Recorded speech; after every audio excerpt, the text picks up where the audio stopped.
perdido no que está acontecendo agora, eu vou precisar de alguns voluntários aqui para usar como meu PowerPoint, os meus slides aqui. Então eu preciso primeiro de um Zorobabel. Quem pode vir aqui? O Zorobabel. Leonardo tem cara de Zorobabel. Vem aqui, Zorobabel. Eu preciso de uma Esther. Você tem cara de Esther? Vem aqui, Roberto. Eu preciso de um Esdras. Deixa eu ver. Cláudio tem cara de Esdras. Chega aí. Isso. Neemias. Hoje tem jeitão de Neemias. Só pegar a criança. Ah, tá bom, pode pegar a criança. Mas volta, tá, Neemias? Então nós vamos fazer o seguinte. Qual é o seu nome? Esdras. Então vamos trazer o Zorobabel para cá, para ficar na ordem cronológica.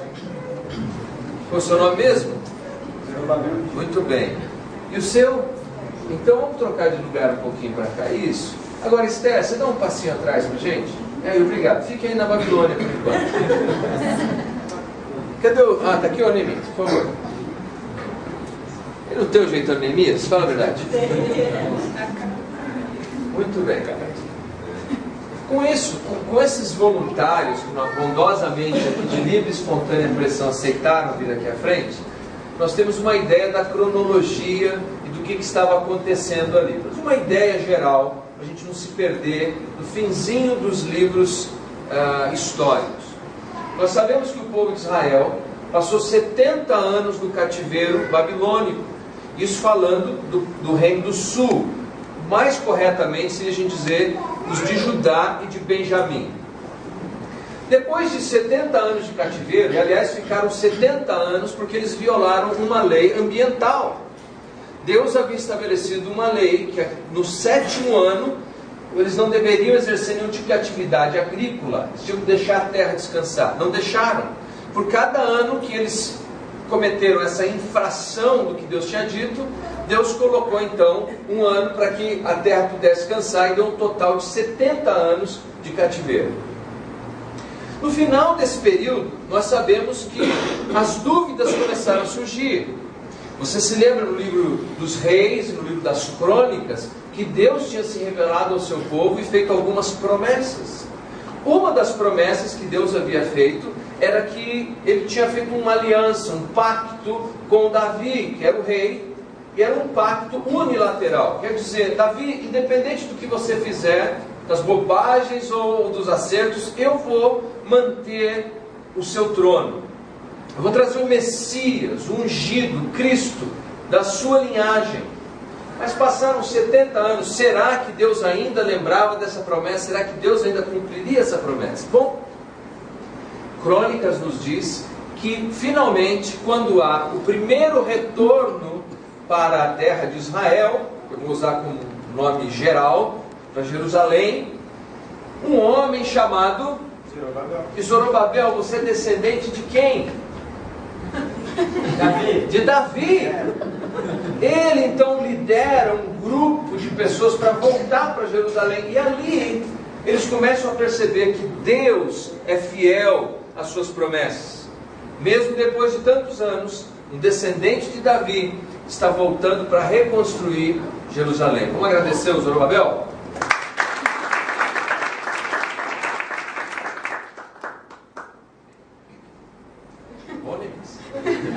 Agora, o que acontece? Na Babilônia, uma jovem acaba se casando com o rei Xerxes, ou Xerxes na nossa tradução.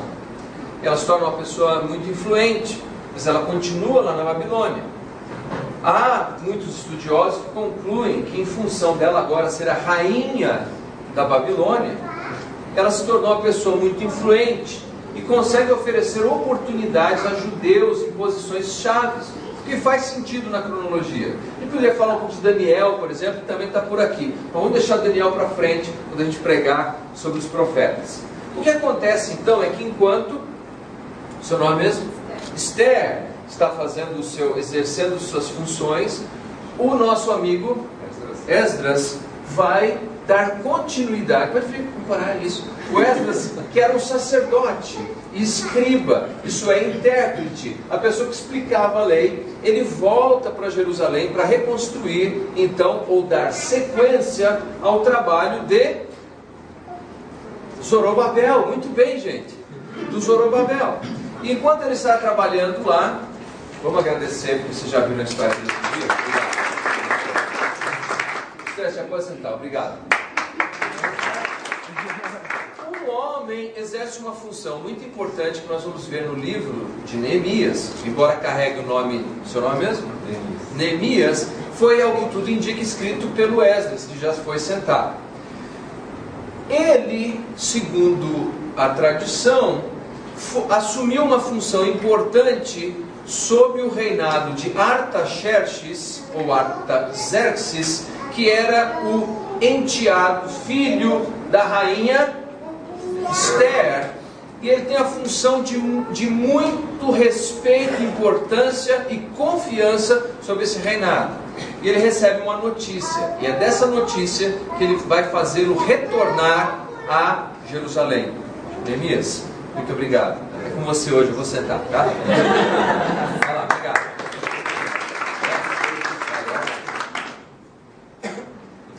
Abra, por favor, a sua Bíblia, então, no livro... Carrega o nome do nosso amigo Neemias, para a gente ver a notícia e entender o tipo de trabalho que a Esther arrumou para ele. Primeiro capítulo. Nós vamos ler do versículo 1 ao versículo 3. As palavras de Neemias, filho de Racalias, no mês de Quisleu, no ano 20º, estando eu na cidade de Suzã, veio Hanani, um de meus irmãos, com alguns de Judá. Então lhes perguntei pelos judeus que escaparam e que não foram levados para o exílio e acerca de Jerusalém. Versículo 3. Disseram-me, os restantes que não foram levados para o exílio e se acham lá na província, estão em grande miséria e desprezo. Quando Neemias ouve essa notícia, por uma providência divina, Deus orquestrando todas as coisas, um dia, ele que estava lá no palácio da Babilônia, em que tudo era seguro, tranquilo, bonito. Se você tem dúvida, lembre-se dos chamados jardins suspensos da Babilônia, considerados maravilhas do mundo antigo. Ou se você já ouviu a música da Perla, se você não lembra quem é a Perla, vai no Google. Tinha uma música que falava das belezas. Ele estava lá, até que ele recebe essa notícia. A notícia de que o povo de Israel, ou o povo judeu, que estava em Jerusalém, alguns que não foram levados no cativeiro, ficaram, porque nem todos foram levados, alguns ficaram. Outros que tinham retornado sob a liderança de Zorobabel, se encontravam em que situação? Miséria e desprezo. Miséria e desprezo. Era essa a situação deles.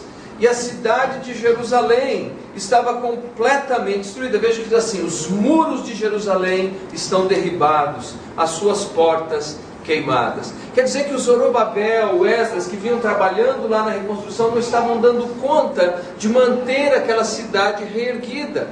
Por quê? Porque ao redor de Jerusalém existiam muitas pessoas, muitos inimigos e adversários que não desejavam ver Jerusalém reerguida. Isso implicava no retorno dos judeus, implicava na adoração ao Deus Israel, mas implicava também num povo forte naquela região, e eles não queriam isso. Então o povo reconstruía, eles iam até lá e destruíam. Neemias, ao ouvir essa notícia, ele ficou tão perturbado, que o versículo 4 nos diz assim: tendo eu ouvido estas palavras, assentei-me e chorei e lamentei por alguns dias, estive jejuando e orando perante o Deus dos céus. Neemias não está aqui num processo de jejum para barganhar com Deus, mas ele está jejuando de uma tristeza profunda. Agora é interessante que quando nós estudamos Neemias, do ponto de vista biográfico, ele não é um homem amargo, ele não é um homem deprê, ele é um homem que está de bem com a vida. Nós sabemos que muitas pessoas têm esse jeitão mais assim cabrunhado de ser, mais down, que curtem mais o lado dark da vida. Mas não era o caso de Neemias. Neemias era um homem para cima, era um homem positivo, Era um homem animado e otimista. Bom, como é que nós sabemos disso? Veja o versículo 1 e 2 do capítulo 2. E aqui nós estamos entrando no primeiro R da nossa mensagem, que é o retorno de Neemias para Jerusalém. Diz assim: no mês de Nissan, no ano 20º do rei Artaxerxes, uma vez posto o vinho diante dele, eu o tomei para oferecer e lhe dei. Ora, eu nunca antes estivera triste diante dele. Que diz, eu nunca antes estivera triste diante dele. Ele não é um homem que está sempre para baixo. Ele não é um homem que está sempre vendo o lado escuro da vida. Ele é uma pessoa bem resolvida, alegre. Nós veremos no restante do livro sobre isso. Mas essa notícia o perturbou muito. Curiosamente, a primeira resposta de Neemias, além da mudança do seu estado de espírito, nós vamos falar um pouco mais, foi orar. Ele vai orar. Ele vai falar com Deus. Neemias é um homem brilhante, queridos. Quando nós estudamos a sua história, ele é um homem corajoso. Primeira coisa que tem que ter em mente a respeito de Neemias, ele é um homem de coragem.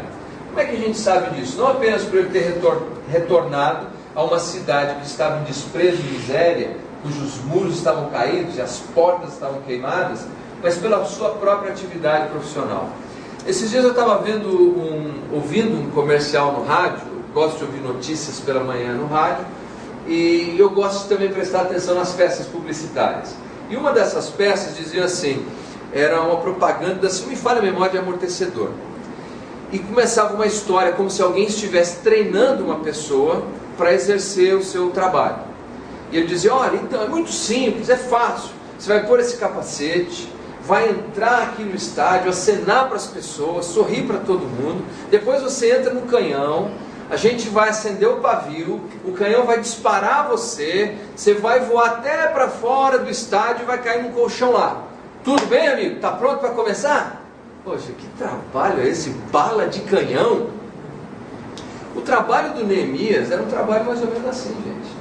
Bala de canhão. A Esther arrumou, Deus abençoe, né, Esther? Mas ela arrumou um trabalho desse. Ele diz aqui no capítulo 1, no versículo 11, que nesse tempo ele era o copeiro do rei. O que fazia o copeiro do rei? Nós vimos no capítulo 2. O copeiro do rei tinha a função de experimentar os alimentos antes do rei, para ver se aquele alimento estava envenenado ou não. Então ele ia até lá, apanhava a taça de vinho, e o rei está aguardando.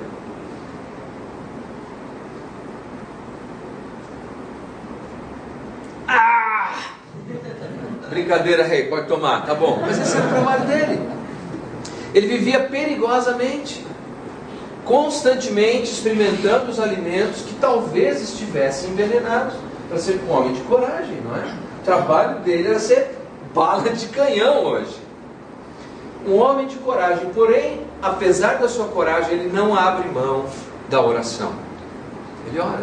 Ele é um homem engenhoso. Se depois você continuar estudando o livro, quando nós fomos considerar a restauração de Jerusalém, ele foi quem organizou todas as expedições, toda a logística, toda a parte de construção.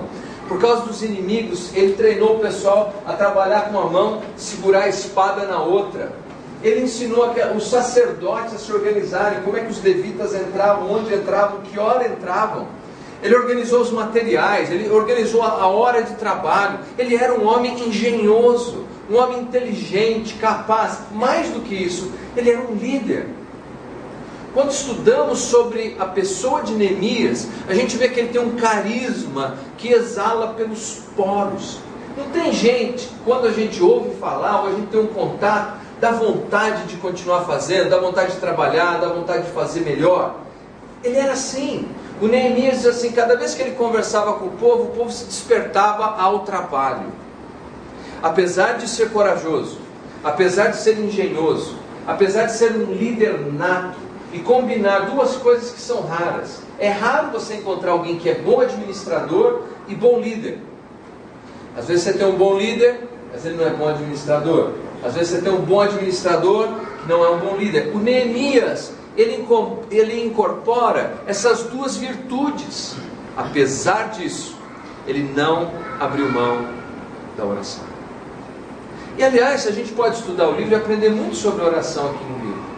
Vamos para o capítulo 2. Quando o rei percebe a tristeza de Neemias, versículo 2, o rei diz assim: o rei me disse: por que está triste o teu rosto, se não está doente? Tem de ser tristeza do coração.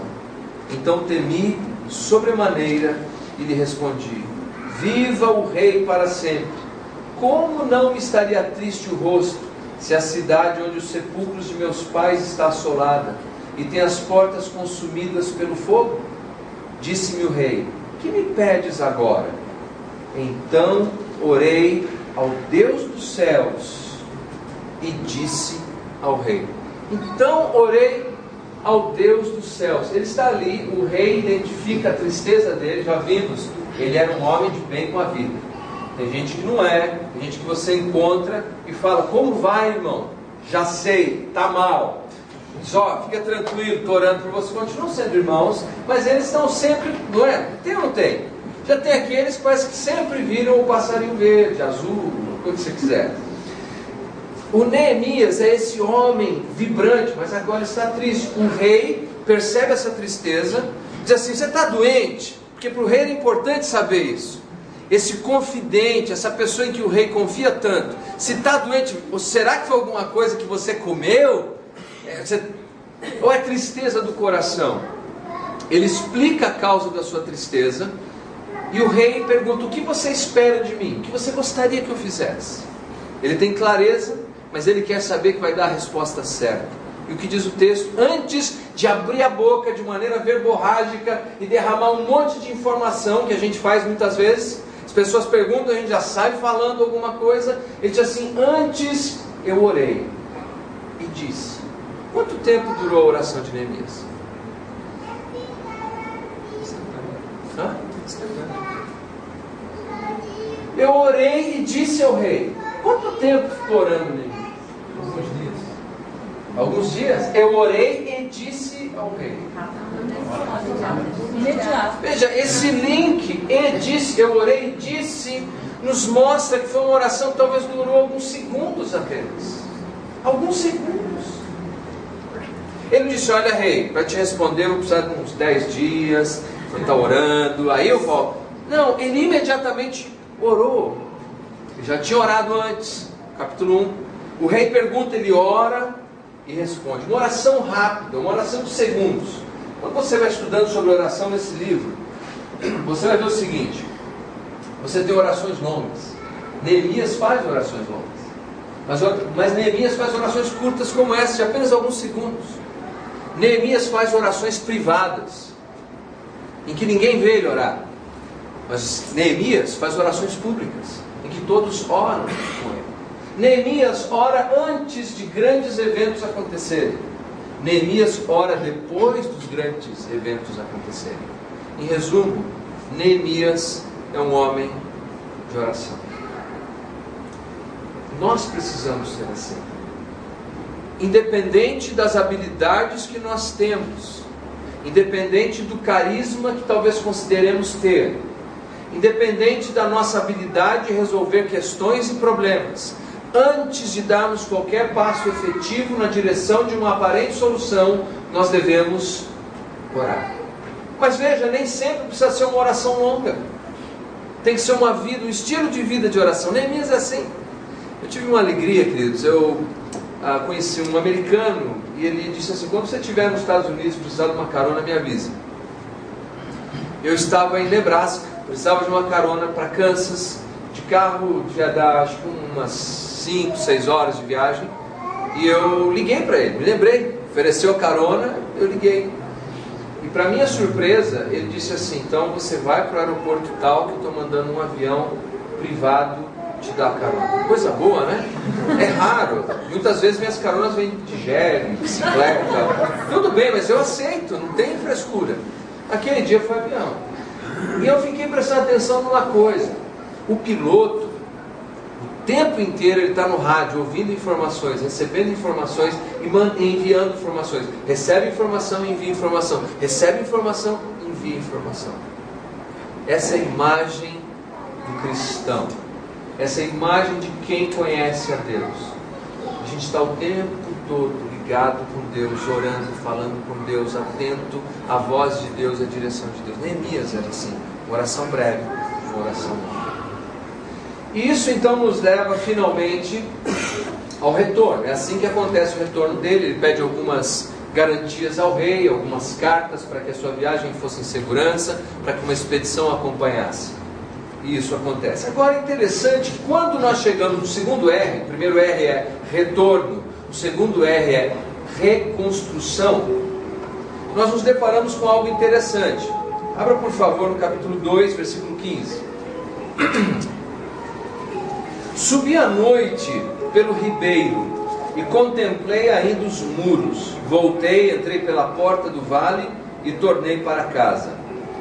Esse versículo é o suficiente para a gente ter em perspectiva a estratégia de Neemias. Neemias era um homem de fé, nós sabemos disso pela sua oração. Mas Neemias era um homem prudente. Ele, antes de chegar lá e já começar a reconstruir os muros, ele foi à noite e fez uma inspeção secreta daquele lugar. Ele esteve lá à noite e foi verificar qual era a necessidade real da reconstrução de Jerusalém, dos muros de Jerusalém. O que seria necessário? O que ele precisaria fazer? Quantos trabalhadores? Quanto tempo? Sabe um dos problemas que nós enfrentamos hoje? Nós divorciamos fé da prudência. Ele é um homem prudente. Antes de se enveredar para realizar alguma coisa, ele vai calcular o que é necessário para fazer aquilo. Jesus já disse isso também no Novo Testamento. Ele disse assim, que quando um rei ia sair à guerra, ele deveria calcular o número de soldados e ver se daria conta daquela guerra, ou se deveria mandar um emissário com a mensagem de paz. Jesus disse que um homem, antes de construir, deveria sentar e fazer os cálculos, se ele tem condição de começar uma obra e terminar uma obra. Eu morei em Santa Branca um tempo. Gostava muito lá de um pasto, umas vacas que ficavam mugindo lá. Eu chegava à noite, para mim era muito interessante. Para mim a turma que ficava lá um pouquinho entediante, mas eu gostava. Do lado da nossa casa, uma pessoa começou a construir o que parecia ser uma fundação muito grande, uma piscina muito grande. Terminou naquilo. A casa nunca foi levantada, nunca foi acabada, e eles se reuniam de vez em quando, faziam uma fogueirinha em volta da piscina inacabada, sem água, um buraco em concreto, e cantavam algumas canções e depois iam embora. Pô, exatamente o que acontece. Antes de construir, não fizeram os cálculos direito. Tem gente que fala muito de fé, de confiar em Deus, mas falta-lhes prudência, zelo, cuidado, perspicácia, análise. Quantas e quantas vezes nós vemos irmãos chegarem no final de um culto feliz da vida para dizer: tenho um carro novo, Deus me deu um carro novo, e ficamos felizes. O que eles não contam é que junto com aquele carro novo veio um carnê de 700 páginas, mais grosso que a Bíblia, e depois de um tempo ele não deu conta de pagar aquela bênção e está a pé de novo. Aí fala: o que aconteceu, irmão? O diabo levou meu carro, pastor. A financeira ainda recebe o nome do diabo. Bom, é verdade que algumas financeiras, mas fé, meus queridos, e prudência. Nós não podemos apenas ter prudência, senão a gente vira hipocondríaco, fechado numa bolha, com medo de respirar, com medo de adoecer, e não fazemos nada. É preciso ter fé, é preciso ousar, é preciso olhar para as circunstâncias da vida como uma Jerusalém destruída e dizer: olha, eu tenho a coragem para fazer isso porque Deus vai me honrar. Mas é preciso ter a outra perna, a perna da prudência, e dizer: mas o que realmente será necessário para reconstruir isso? Eu todas as vezes que converso com alguém, eu tento colocar em perspectiva quando eles me apresentam alguma coisa, sem ser otimista, tem que ser, né? Mas você já pensou nisso?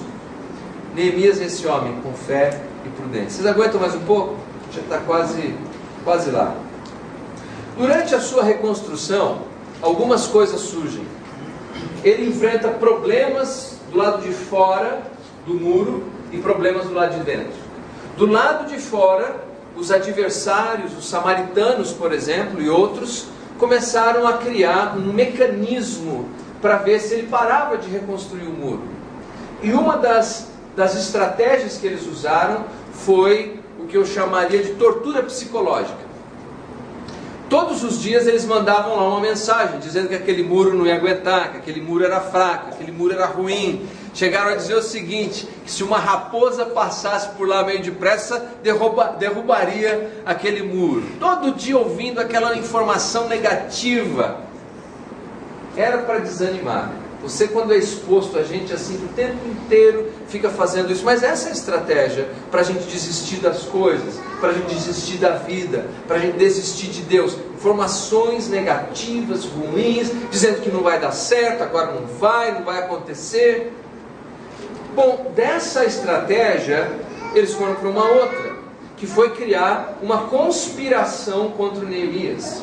Capítulo, para frente um pouquinho, capítulo 6. Versículo 3. Aqui o Sambalat, versículo 2, Sambalat e o Gesem mandam uma mensagem, e aqui é uma conspiração contra Neemias. Olha, vamos fazer um encontro, vamos fazer uma janta e conversar aqui. Versículo 2, no finalzinho diz, porém intentavam fazer-me mal.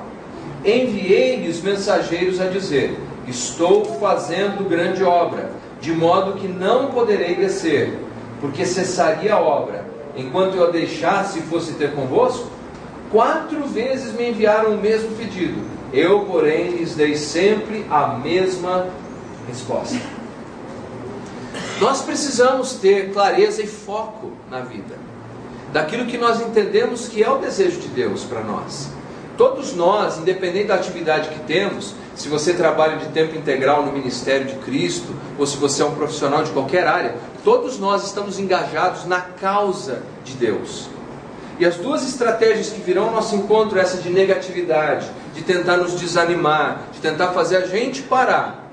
E a resposta de Neemias nos serve. 4 vezes enviaram isso. E 4 vezes ele deu a mesma resposta. A resposta dele era, eu tenho uma grande obra, eu não posso parar. Eu tenho uma grande obra para terminar. Eu não posso parar, não posso dar atenção a isso que você está dizendo. Veja só. Versículo 3. Enviei os mensageiros a dizer, estou fazendo grande obra, de modo que não poderei descer. Você tem esse foco? Vamos dizer juntos, estou fazendo uma grande obra? 1, 2, 3. Estou fazendo uma grande obra. Não posso parar. Não posso parar. É esse o combustível que a gente tem que ter. Porque adversários de fora, a gente vai ter muitos. Mas ele não teve só adversários de fora. Ele teve adversários de dentro. Os adversários de dentro eram aqueles que eram mais abastados e passaram a explorar os seus co-irmãos judeus, fazendo uso, como é que chama quando leva um cheque lá no cara e ele cobra juros? Como é que é? Agiotagem. Começaram a praticar agiotagem ali dentro. E o Neemias teve que corrigir isso também. Então, meus queridos, nós, se queremos servir e fazer a vontade de Deus, nós enfrentaremos problemas do lado de fora, enfrentaremos também problemas do lado de dentro. Mas nós temos que lembrar, estamos fazendo uma grande obra e não podemos parar. Bom, isso nos leva, então, a essa parte de reconstrução. E sabe o que ele consegue? Ele consegue aquilo que demorou 90 anos e não tinham feito. Por 90 anos o povo estava tentando reconstruir os muros e tinham falhado. Em 52 dias eles reconstruíram aqueles muros. Agora, às vezes a gente pensa, Isaías, que era um murinho pré-fabricado, uma cerca qualquer. Era um muro para cercar uma cidade. É verdade que não é uma cidade muito grande, mas é na verdade uma muralha. É isso que ele reconstruiu em 52 dias, porque Deus abençoou aquele povo. Demorou 90 anos, mas quando o povo entendeu a vontade de Deus, eles em 52 dias fizeram. Não é lindo isso? Mas isso nos leva ao nosso terceiro e último R. Você aguenta mais um minutinho? Sim? Que é a reforma do povo. Sabe o que acontece? O Neemias vai descobrir na sequência do livro que não bastava ter retornado a Jerusalém, não bastava ter reconstruído os muros, era preciso reformar o povo. Sabe por quê? Porque se as pessoas mudarem de lugar, mas não mudarem de coração, não adianta nada. Às vezes um casal está passando muitos problemas, eles atribuem aqueles problemas que eles estão vivendo à casa onde moram. Eles falam, se a gente mudasse para uma casa maior, melhor, no outro bairro, nossas brigas acabariam. E eles mudam e descobrem lá que as brigas continuam. Porque o problema não está na casa, no tamanho da casa, o problema está no coração. Empresas às vezes falam, não, a gente está com muita dificuldade na nossa empresa, se a gente mudar de lugar. E o problema não está no lugar em que a empresa funciona, está no coração. Isso nos leva então à reforma proposta no capítulo 8, quando o Esdras vai ler a lei de Deus, explicar a lei de Deus ao povo. Capítulo 8, versículo 3, assim: leu no livro da lei. O versículo 8 diz: leram no livro da lei de Deus, dando explicações. A apresentação da palavra de Deus, a Bíblia deve ser lida, a Bíblia deve ser explicada, a Bíblia deve ser aplicada. E é interessante que o povo não conseguiu entender o que estava acontecendo. E o versículo 9 diz assim: Neemias, que era governador, e Esdras, sacerdote e escriba, e os levitas que ensinavam todo o povo, lhe disseram: este dia é consagrado ao Senhor vosso Deus, pelo que não prantereis, nem choreis, porque todo o povo chorava ouvindo as palavras da lei. Convencionou-se que o único sentimento legítimo para um cristão é a alegria. Bom, isso não é verdade. O cristão às vezes tem que ter ira, ira santa, porque a ira é a imagem de Deus em nós. Deus se ira com o que está errado, e nós também devemos ter a capacidade de nos indignarmos com o que está errado. No entanto, nós devemos canalizar a nossa ira por meio da oração, e não tentar vingar-nos e resolvermos com a nossa própria força. O cristão, ele também pode ter sentimento de tristeza. Se eu pequei, se eu errei, eu devo me entristecer pelos meus erros. E o cristão também deve se alegrar, porque cada uma dessas expressões dos nossos sentimentos tem a hora e o lugar certo. Cada expressão de sentimento tem a hora e tem o lugar certo. Neste contexto, era o momento do povo se alegrar. Eles estavam para celebrar a festa do tabernáculo, que mostrava a provisão e o cuidado de Deus para com o seu povo. Eles estavam chorando. E é daqui que nós vemos mais uma vez o estado de espírito do Esdras. Veja só o versículo 10.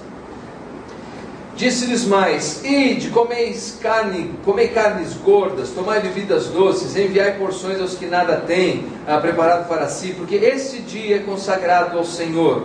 Portanto, não vos entristeçais. Por quê? Porque a alegria do Senhor é a vossa força. Ele diz: gente, tem hora que é para chorar, tem hora que é para lamentar, mas hoje, nesse momento em que Deus está nos trazendo de volta, em que reconstruímos os muros, o templo, estamos lendo a lei de Deus, esse é o momento de nos alegrarmos. E alegrai-vos, porque a alegria do Senhor é a vossa força. É interessante que essa expressão não veio de um salmista, essa expressão veio de um construtor, veio do Neemias, um homem engajado em reconstruir Jerusalém. A história continua e o livro vai nos mostrar que o povo reformou a cidade, reformou o muro, mas não reformou o coração. E o profeta que anuncia a mensagem de Deus durante os dias de Neemias é o profeta Malaquias. Malaquias termina o seu livro com sombras e luzes. Ele termina com a última palavra do seu livro, e na nossa Bíblia é o último livro do Antigo Testamento. Ele termina com maldição. Mas ele também dá uma esperança. Ele fala que Deus levantaria um mensageiro, que igual Elias viria para anunciar a esperança, o Cristo, que finalmente poderia não só reformar o templo, o prédio, mas poderia reformar as pessoas. 400 anos se passaram, queridos, de silêncio absoluto. Deus não falou com o seu povo, nem por meio de escritos, nem por meio de profetas. E aí finalmente, no Novo Testamento, aparece um homem vestido com pele de camelo, cinto de couro, às margens do rio Jordão, dizendo: arrependei-vos, o reino de Deus está próximo. Já pensou a alegria daquele povo, a expectativa? Não é de admirar que eles começaram a ir em direção a Ele e serem batizados, porque eles sabiam que Deus está voltando a falar com o seu povo. Há esperança. E nós vivemos nessa época, uma época de sombra e de luzes, uma época que a gente tem dificuldade, em que os filhos se afastam dos seus pais, em que os casamentos se desfazem. E a mensagem do Malaquias era essa mensagem de sombra e de luz, dizendo que embora tudo isso venha a acontecer, Deus vem ao nosso encontro para oferecer a restauração não só do prédio, não só dos muros, mas a restauração das nossas vidas. E aí que terminamos o livro, a história do nosso amigo Neemias. Demorou 52 dias para reconstruir fisicamente aquela cidade, mas demorou anos e anos lutando para restaurar e reformar a vida do povo, porque isso depende das pessoas se renderem. Eu queria encorajar você nessa manhã e dizer: Deus, eu estou aqui, restaura a minha vida como o Senhor quiser, reforma a minha vida como o Senhor quiser. Nós aqui da Bíblia, que a gente está nessa peregrinação, a gente estava lá na escola no 200 horas, que a gente é muito grato. Depois a gente estava no outro salão. Como é que era o nome ali, José Roberto? São José dos Campos. Era o São José dos Campos. Aqui embaixo, como é que era o nome? Mezanino? Mas era São José dos Campos. É esse o nome? Ah, tá. Hoje nós estamos em São Paulo. Então, olha, a gente estava no São José dos Campos, hoje a gente está em São Paulo. Mudando de prédio, mudando de salas. Mas essas não são as mudanças mais importantes para nós. Os queridos, as mudanças mais importantes é aquelas que acontecem dentro de nós. A gente pode mudar de igreja, a gente pode mudar de casa, a gente pode mudar de bairro, mas se a gente não dizer: Deus, aqui nós estamos, chega, Pai, reforma a nossa vida, aí de nada adianta a nossa peregrinação. Mas a nossa esperança está em Cristo. Aliás, Jesus diz que todo o Antigo Testamento fala sobre Ele. No livro de Neemias, o próprio Neemias é um símbolo do Cristo. Neemias estava lá num palácio confortável, tranquilo, mas quando ele viu a miséria e o desespero do povo, ele deixou seu palácio e foi ao encontro para resgatá-los. Jesus estava à destra de Deus, no céu, na glória, num lugar maravilhoso, mas ele viu a nossa miséria, ele viu a nossa angústia, e ele veio ao nosso encontro, não só para restaurar qualquer tipo de sistema ou de estrutura, mas para restaurar nossas próprias vidas. Vamos ficar em pé, vamos orar.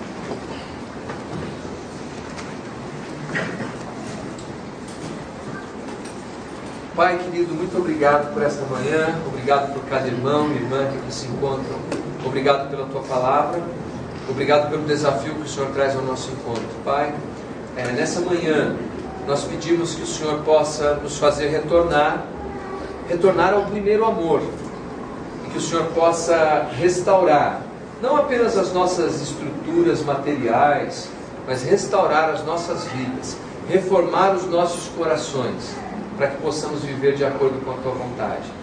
Olhe em nossas vidas, olhe, Senhor, os nossos filhos, o casamento, olhe as nossas vidas, Pai, e mostra-nos, Senhor, o que precisa ser completamente restaurado. Começando por cada um de nós. Essa manhã nós não queremos pensar no outro, não queremos dizer o que o outro precisa, nós queremos olhar para nós mesmos, Pai, para cada um individualmente. Nessa manhã eu quero, Pai, pedir que o Senhor olhe para mim e veja na minha vida o que precisa ser completamente reformado. É no nome santo de Jesus, a nossa esperança, que nós oramos e agradecemos. Amém, Senhor. Se você recebe a palavra de Deus essa manhã, diga amém. Amém. Olha, muito obrigado pela sua presença. Deus abençoe vocês ricamente. Lembrando que amanhã a gente tem um curso de pregação expositiva. Se puder até Mogi, ótimo. Se não puder, acompanhe pela internet. Que o amor de Deus Pai Todo-Poderoso, a graça infinita do Senhor Jesus Cristo, a consolação e o encorajamento do Espírito Santo de Deus esteja sobre a sua vida, não somente hoje, mas para sempre. Quem crê, diga amém. Amém. Deus abençoe. Tem um café gostoso e tem um manjar lá, mas é meu, hein? Vai lá, hein?